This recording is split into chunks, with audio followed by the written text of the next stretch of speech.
mag-alok sa'yo ng membership ID na babayaran lang sa halagang 50 to 200 pesos at magkakaroon ka na raw ng pabahay at lupa, libreng serbisyong medikal, 10,000 pesos na groceries at 10,000 pesos din na cash assistance buwan-buwan. Sino ba naman ang hindi kakagat? Yan daw kasi ang mga benepisyong makukuha kung ikay magpapamiyembro sa isang nagpapakilalang korporasyon. At hindi raw ito basta-basta dahil pinamumunuan daw ito ng isang hari.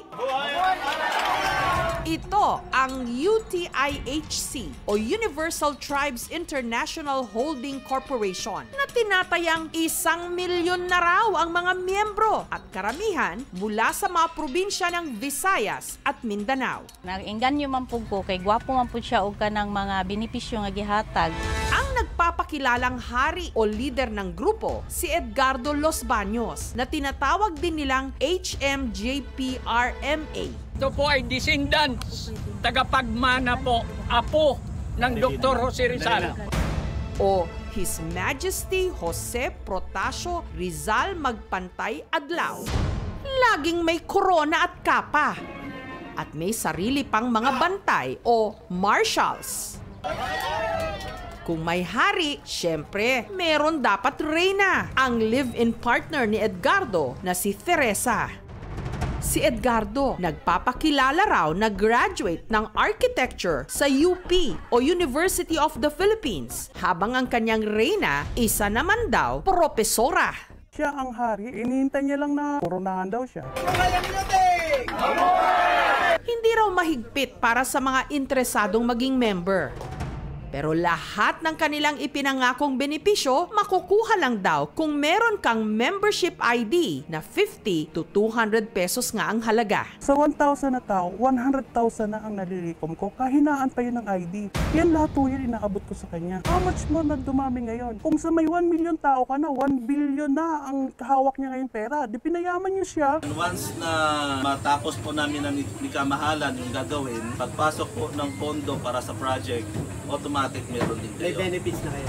At hindi raw basta-basta simpleng pera ang posibleng paghatian ng kanilang mga miyembro. Ang starting budget po na binigyan ni Kamahalan, humingi lang po ako ng 5 trillion. Times 3 niya. So nagiging 15 trillion. Si Edgardo kasi, meron daw natatagong kayamanan. Katunayan, naglabas pa ito ng isang tseke na mula raw sa Central Bank na nagkakahalaga ng 500 duodecillion US dollars. Para sa inyo, yung inaasang. Yan, kaya ibibigay ko na naman sa inyo. Siya daw yung may-ari ng mga ahensya ng gobyerno. Siya daw yung may-ari ng Central Bank, World Bank.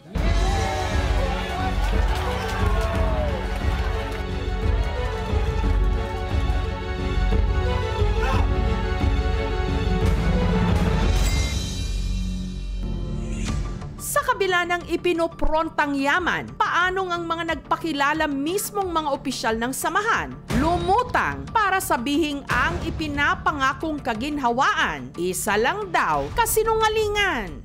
Si Eulogio, ang dati raw itinalagang president ng Universal Tribes International Holding Corporation. Dito sa ID system ay ako ang nag-encode at ako ang nagre-release. Nag-guide ako sa kanila how to manage ang kanilang mga leaders. Yung leaders kasi yan, mga regional, provincial, municipal, barangay. Ang dati naman niyang live-in partner na si Miriam, hindi niya tunay na pangalan, ang itinalaga ni Eduardo na kanya raw bise. So sino yung nakakatulong sa kanya? Yan ho yung kaalagaan niya. Sa lahat daw ng gasto sa korporasyon, lalo na yung ipinamamahaging ayuda, sila muna ang nag-aabono na umabot sa 2 million pesos. Nakasisilaw raw kasi ang ipinangako sa kanilang balik nito. Kung magkano na ringit namin, may pinangako siya sa akin eh. Babalik niya times 3. Humingi lang po ako ng 5 trillion. Times 3 niya. Mamumudbud siya ng pera, parang Santa Claus. Pero galing sa iyo. Galing sa akin yun. I think may power ho siya sa citizen and pagbudol. Ang dati namang sekretarya na si Lani, hindi rin ito tunay na pangalan. Ang siya naman daw na awitang mag-abono sa pag-imprenta sa mga ID ng kanilang miyembro. Kulang-kulang na 1 million yun. Pasok ko na pera kasi ginagamit sa pagpiprint, pagbili ng mga ink. Kami ang nag-invest sa kanila kasi wala silang pera. Sabi niya po daw siya ay UP graduate, isa siyang architect. When we search po, hindi po siya nag-aral ng UP. Sabi niya may 17 dialect siyang alam pero hindi siya marunong mag-English. Ako pa rin magta-translate. Siya daw may hari ng Malacanang. Pero nasaan na nga ba ang inirereklamo nilang si Edgardo?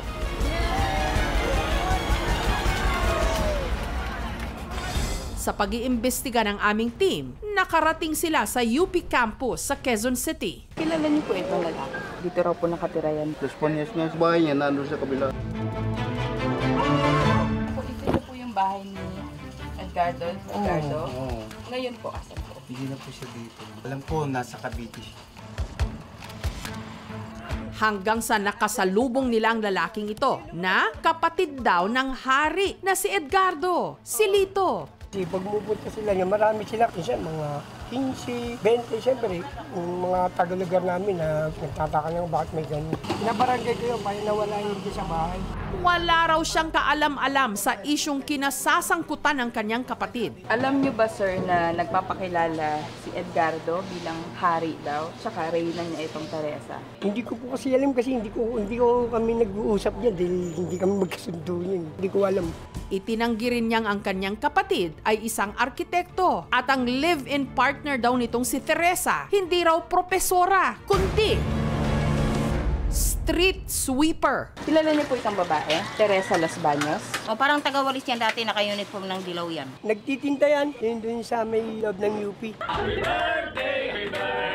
Taliwas sa kwentong may nakatago daw itong yaman, si Edgardo anya, walang sariling kaharian. Squatter. Ang liit ng kwarto, magigiba na rin yung sahig. Walang makain. Kami pa rin lalabas ng pera para makain siya.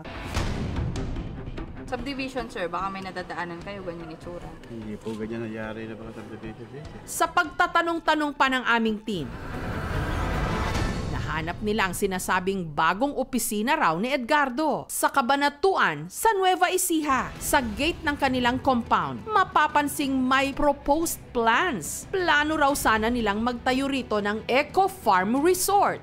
Pero ayon sa lokal na pamunuan ng Barangay Bangad, hindi raw sila otorisado, lalo't wala silang hawak na titulo ng lupa. May tumawag sa aming isang residente na nagkakagulo nga daw po yung tao doon, nakapila. Nung nagtanong-tanong po sila sa mga tao doon, nagpapalista daw po sila dahil may mamimigay daw po ng lote. Pwede daw pong tayuan ng bahay na libre. May mga reklamo na rin daw silang natanggap tungkol sa paniningil dumano nila ng down payment. Hindi lang po siguro 10 yung nagpunta dito. Umaamin sila na sila ay nakapag-down na. May 5,000, may 10,000, meron pa nga po 30,000. Sinubukan ng aming team na hingan si Edgardo ng panayam. Dito po ba yung yung UTEC ni Edgardo Los Baños? UTEC? Apo. Saan po yung office ninyo? Patigin mo na yung appointment niya bago namin i-kasi. Saan po kami magpapa-appointment? Pagka wala kayong appointment, mayabak. Nandun siya nung mga oras na yon, pero hindi siya humarap sa aming team. Wala tayong kinikilalang hari o reyna dito sa Pilipinas. Pwede natin silang makasuhan ng large-scale o syndicated estafa. Pwede siyang makommit by means of false pretenses o yung falsely pretending na meron siyang nagpo-possession ng power, influence, or authority. Ang penalty dito ay life imprisonment. Maaari rin silang makasuhan ng falsification ng public documents sa paggamit nila ng mga pekeng dokumento o mga titulo na nagsasabi doon na sila ang nagmamay-ari ng mga iba't ibang ari-arian. Pwede rin silang makasuhan ng forgery kapag pamimeke nila ng mga pirma. Maaari rin silang makasuhan ng trespassing dahil ayon sa mga reports, inookupa nila ang mga bakanting ari-arian.